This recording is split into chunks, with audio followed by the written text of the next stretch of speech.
आधुनिक और सुसज्जित सेनाएं तैयार करें, बल्कि साथ ही अपनी डिफेंस इंडस्ट्री भी तैयार करें जो उतनी ही मजबूत, कैपेबल और सबसे महत्वपूर्ण पूरी तरह से आत्मनिर्भर।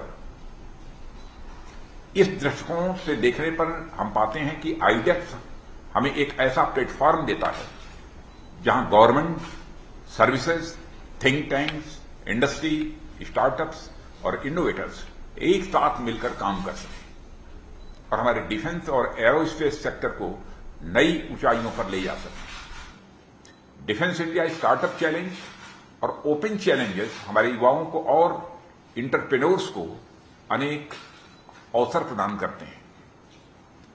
इसके माध्यम से वे भारत की साइंस, टेक्नोलॉजी और रिसर्च की क्षमता को उजागर कर डिफेंस इनोवेशन और कैपेबिलिटीज को एक नई दिशा दे सकते हैं। साथियों, तेजी से बदल रही दुनिया में टेक्नोलॉजी के प्रयोग और भारत से हम अच्छी तरह परिचित हैं। इसके कारण देश दुनिया में प्रायः सभी क्षेत्रों में तेजी से बदलाव आ रहा है। रक्षा क्षेत्र में तो इसकी और भी अहमियत है। ऐसे में हमारी सेनाओं में टेक्नोलॉजी के प्रयोग को बढ़ावा देने के लिए मिनिस्ट्री ऑफ डिफेंस द्वारा शुरू किया गया आईडेक्स एक महत्वपूर्ण कदम साबित हुआ है। और हमारे देश में न ही टैलेंट्स की कमी है, न ही टैलेंट्स की डिमांड की कमी है, पर किसी कॉमन प्लेटफॉर्म के अभाव में इन दोनों का ही मिलान नहीं हो पाता था।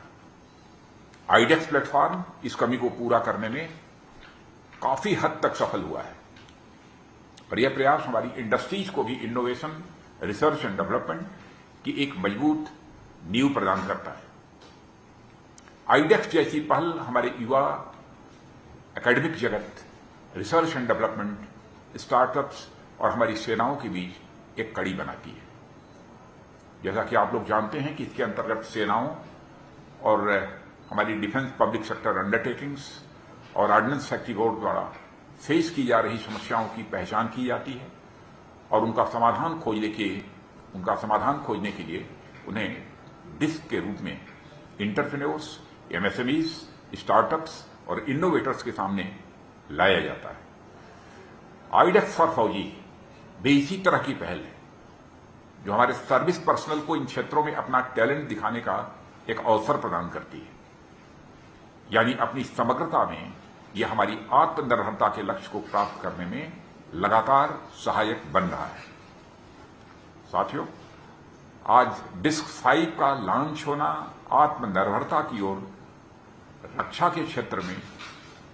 क्षेत्र के बढ़ते हुए कदम और युवाओं और उद्यमियों में डिस्क की लोकप्रियता को एक साथ दर्शाता है। डिस्क का हर एडिशन पिछले अपने एडिशन से कहीं अधिक व्यापक है और प्रॉब्लम स्टेटमेंट्स में विविधता के लिए वे होता है। हम सबने भी देखा कि इस बार इन चैलेंजेस की संख्या 35 है, जो अब तक के किसी भी एडिशन से सर्वाधिक है।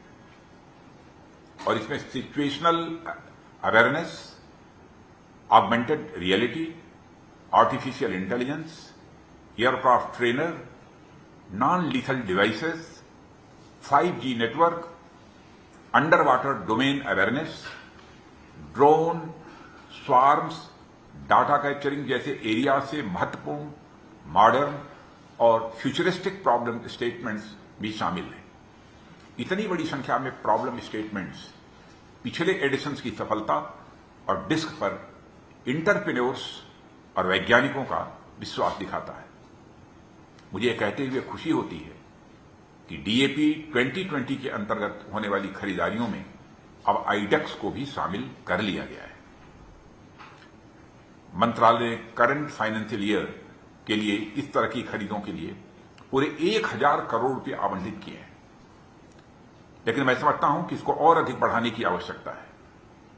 साथ ही डिफेंस और एरोस्पेस सेक्टर में इनोवेशन को बढ़ावा देने और 300 से अधिक स्टार्टअप्स को सपोर्ट करने के लिए अगले 5 वर्षों में लगभग 500 करोड़ रुपयों का बजट अभी अनुमोदित किया गया है।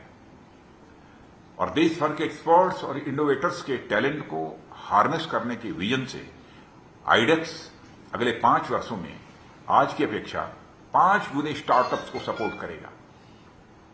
आइडेक्स का लक्ष्य प्रगति की गति को बढ़ाना, लागत को घटाना और प्रोक्योरमेंट को समयबद्ध तरीके से पूरा करना, यह है।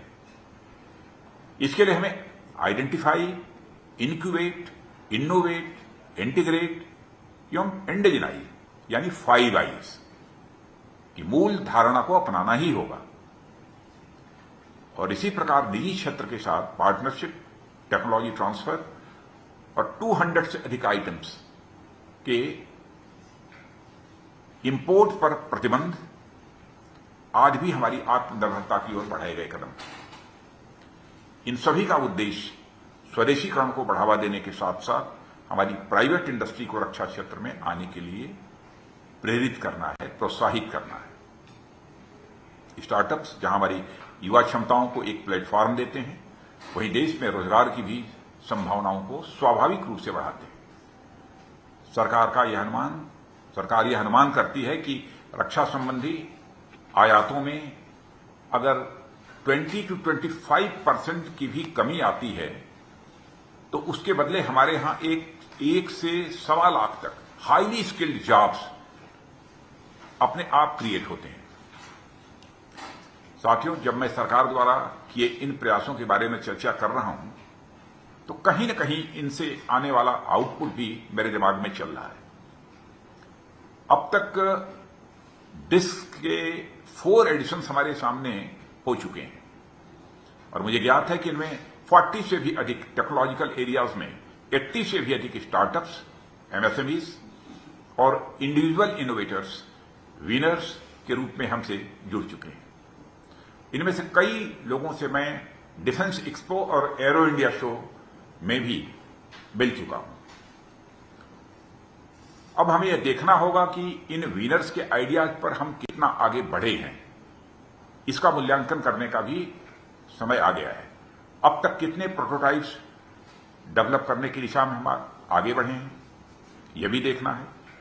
या इस दिशा में आगे बढ़ने की गति अगर धीमी है तो उसके पीछे क्या कारण है, इसे भी समझने की आवश्यकता है। मैं चाहता हूं कि आप लोग इसकी भी स्टडी साथ ही साथ करते चलें। साथियों, हम दुनिया के अनेक एडवांस टेक्नोलॉजीज को अपने प्रयासों से इन हाउस डेवलप कर चुके हैं। अभी भी बहुत सी ऐसी टेक्नोलॉजीज हैं जिन्हें अचीव करने की दिशा में हम आगे बढ़ रहे हैं। इनके अलावा भी मैं समझता हूं कि अब वक्त आ गया है कि हम ऐसी टेक्नोलॉजीज पर विचार करें जो बिल्कुल नई हो। साथियों, जब जब टेक्नोलॉजी की बात होती है, मेरे मन में अमेरिका, जापान, साउथ कोरिया जैसे एडवांस कंट्रीज आती हैं। मुझे बताया गया है कि ये एडवांस कंट्रीज अपने टेक्नोलॉजी के दम पर एडवांस्ड हैं और इन राष्ट्रों का विकास टेक्नोलॉजी बेस्ड इकोनॉमिक डेवलपमेंट के आधार पर हुआ है। और ये राष्ट्र अपनी रिसर्च एंड इनोवेशन की क्षमता बढ़ाकर उनसे उत्पन्न टेक्नोलॉजीज को कमर्शलाइज करते हैं और आप जैसे यंग एंटरप्रेन्योर्स के द्वारा मार्केट भी करते हैं। सिलिकॉन वैली इसका एक बहुत ही शानदार उदाहरण है और आपको यह जानकर आश्चर्य हो सकता है कि इनके प्रोडक्ट्स में 90% तक लागत रिसर्च एंड डेवलपमेंट की होती है, जबकि केवल 10% तक की लागत उस प्रोडक्ट की होती है, प्रोडक्शन की होती है। इसलिए हमें केवल मैन्युफैक्चरिंग हब बनने से संतुष्ट न होकर एक इनोवेशन हब बनने की तरफ अग्रसर होना पड़ेगा। यह समय की मांग है और मुझे आप लोगों और अपने युवाओं पर पूरा विश्वास है कि अगर आज हम कुछ सोचते हैं तो आने वाले समय में उस पर कुछ करने की भी स्थिति में हम निश्चित रूप से होंगे। इसमें सरकार और निजी क्षेत्र दोनों की समान भागीदारी आवश्यक है।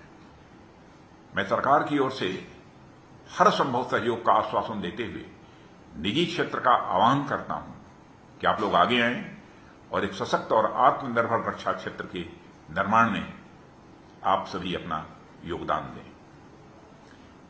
इस अवसर पर इससे अधिक कुछ न कहते हुए मैं आप सभी को इस आयोजन के लिए हृदय से बधाई देता हूं और आशा करता हूं कि भविष्य में हमारी सेनाओं द्वारा फेस की जा रही चैलेंजेस के नए और इनोवेटिव समाधान हमारे सामने निश्चित रूप से आएंगे ही। इनोवेशन को बढ़ावा देने के लिए हो रहे इस आयोजन में उपस्थित होने के लिए मैं आप सभी को अपनी तरफ से धन्यवाद देता हूं और देश के रक्षा उद्योग को सपोर्ट करने के लिए आगे आए स्टार्टअप्स को मैं अपनी बहुत सारी शुभकामनाएं भी देता हूं। धन्यवाद। आप सभी का पुनः हमारी तरफ से अभिनंदन है। जय हिंद।